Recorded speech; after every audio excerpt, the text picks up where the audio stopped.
El hígado es la más grande de las glándulas y la víscera más voluminosa. Tiene un peso aproximado de 1500 gramos y constituye el 2.5% del peso corporal total del adulto. Se encuentra ubicada en el hipocondrio derecho.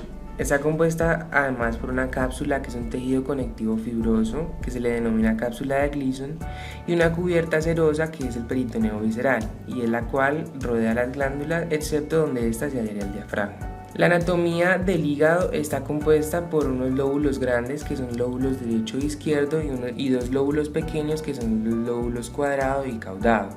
En la cara anterior podemos observar el ligamento coronario, el ligamento falciforme y el ligamento redondo, además de las caras diafragmáticas de los lóbulos derecho e izquierdo.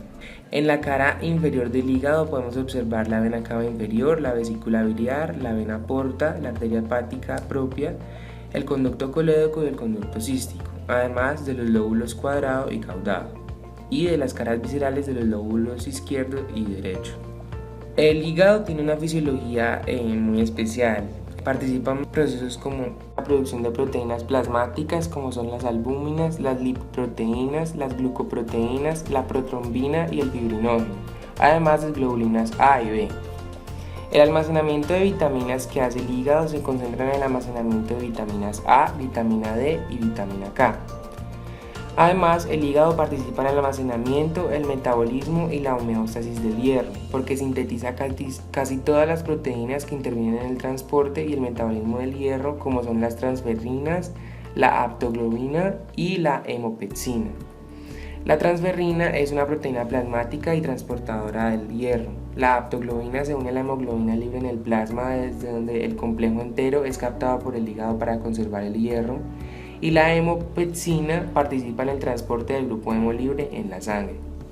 Además, los hepatocitos participan en la degradación de fármacos, toxinas y proteínas extrañas al organismo, como son los xenobióticos. El hígado también cumple funciones en otras vías metabólicas, como son el metabolismo de los carbohidratos, la beta-oxidación, la producción de cuerpos cetónicos, el metabolismo del colesterol, el metabolismo de la urea y la síntesis y conversión de aminoácidos no esenciales. También se concentra en la producción de bilis, que constituye la secreción exocrina del hígado. La bilis contiene productos conjugados de desecho y degradados que se devuelven al intestino para su eliminación, así como sustancias que se unen a metabolitos en el intestino para contribuir a su absorción. Las funciones de tipo endocrino del hígado se relacionan con su capacidad de modificar la estructura y la función de muchas hormonas, como son la vitamina D, la tiroxina, la hormona de crecimiento, la insulina y el glucagón. La irrigación hepática está dada por un componente venoso que constituye la vena porta y un componente arterial que es la arteria hepática. El hígado recibe sangre con poca oxigenación. La vena porta lleva aproximadamente un 75% de la sangre al hígado proveniente de los intestinos, el páncreas y el vaso. Y la arteria hepática lleva más o menos el 25% de la sangre al hígado. La tríada porta está compuesta por la vena porta, las arterias hepáticas y una rama de drenaje de la vía biliar. Los sinusoides hepáticos están en contacto estrecho con los hepatocitos. Ellos sirven de intercambio de sustancias entre la sangre y las células hepáticas. La organización estructural del hígado está dada por un parénquima formado por trabéculas de hepatocitos separados por capilares sinusoidales, un estroma que es un tejido conectivo que se continúa con la cápsula fibrosa de Gleason y unos capilares sinusoidales que son vasos entre trabéculas hepatocíticas y espacios perisinusoidales o espacios de Dice que están entre el endotelio sinusoidal y los hepatocitos. La organización estructural del hígado está dada por un parénquima que constituyen las trabéculas de los hepatocitos, más de un estroma que es un tejido conectivo que continúa con la cápsula fibrosa de Gleason, los capilares sinusoidales que son vasos entre las trabéculas hepatocíticas y los espacios perisinusoidales o espacios de Dice que están entre el endotelio sinusoidal y los hepatocitos.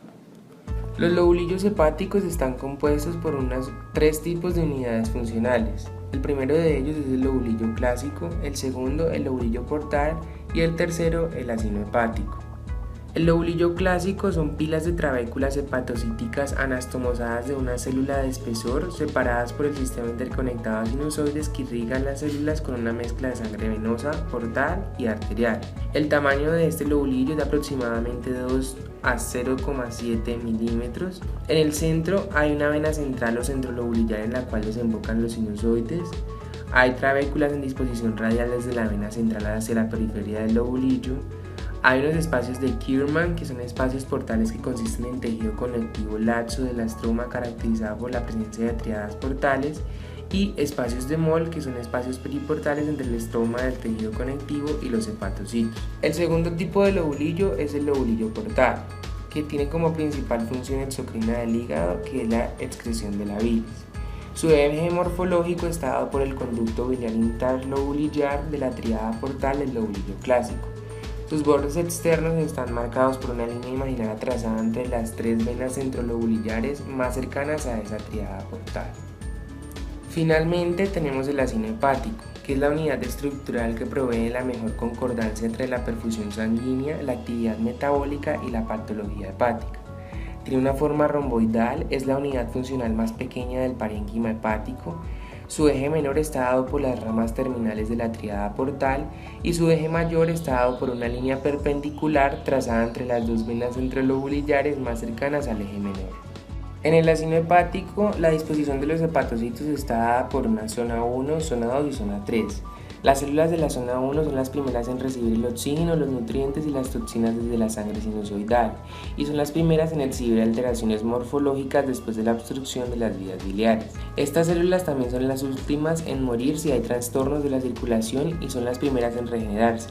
En cambio, las células de la zona 3 son las primeras en sufrir necrosis isquémica en las situaciones en las que disminuye la perfusión y las primeras en acumular lípidos.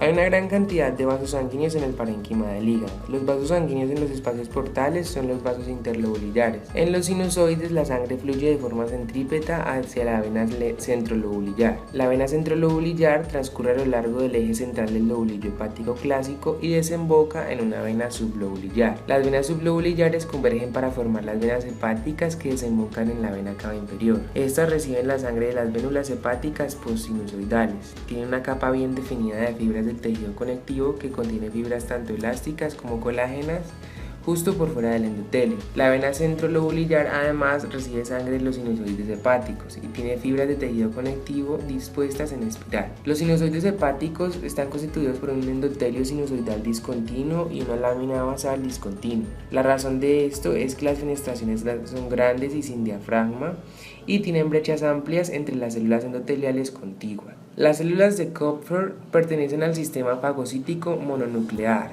derivan de los monocitos, forman parte del revestimiento del sinusoide y no están unidas a las células endoteliales vecinas. Las prolongaciones de estas células atraviesan toda la luz del sinusoide. El espacio perisinusoidal se encuentra entre la superficie basal de los hepatocitos y las superficies basales de las células endoteliales y células de Kupffer que tapizan los sinusoides. Hay unas proyecciones de pequeñas microvellosidades irregulares. Las microvellosidades aumentan la extensión para el intercambio de sustancias entre hepatocitos y el plasma, y las proteínas y lipoproteínas sintetizadas en el hepatocito se transfieren a la sangre a través de este espacio, que es el espacio perisinusoidal. Hay otro tipo de células que son las células estrelladas hepáticas o células de Ito, que también son llamadas lipocitos perisinusoidales. Estas células almacenan la vitamina A y en condiciones patológicas se diferencian en miofibroblastos y sintetizan colágeno. Otro tipo de células son los hepatocitos, que tienen forma de trabéculas celulares, son células poliédricas grandes, tienen un tamaño aproximado de 20 a 30 micrómetros, constituyen el 80% de la población celular del hígado, tienen un núcleo grande, central y esferoidal. Algunas pueden ser binucleadas, son tetraploides y tienen una vida media de 5 meses. El citoplasma hepático es acidófilo. Las vías biliares del hígado están formadas por un sistema de conductos libres de calibre cada vez mayor por los cuales fluyen la bilis desde los hepatocitos hacia la vesícula biliar y desde esta última hacia el intestino. Hay aproximadamente 2 kilómetros de conductos biliares. Y estas vías tienen un revestimiento de colangiocitos que verifican el flujo de la bilis y regulan su contenido. Los colangiocitos son células epiteliales que forman el revestimiento interno de las vías biliares.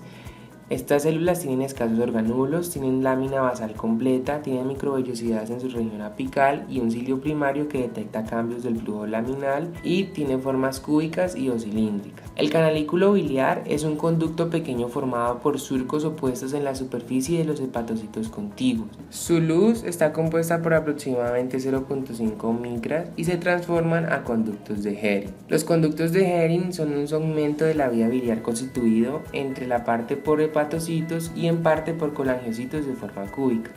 Los colangiocitos, como ya lo dijimos, tienen microvellosidades en porción apical.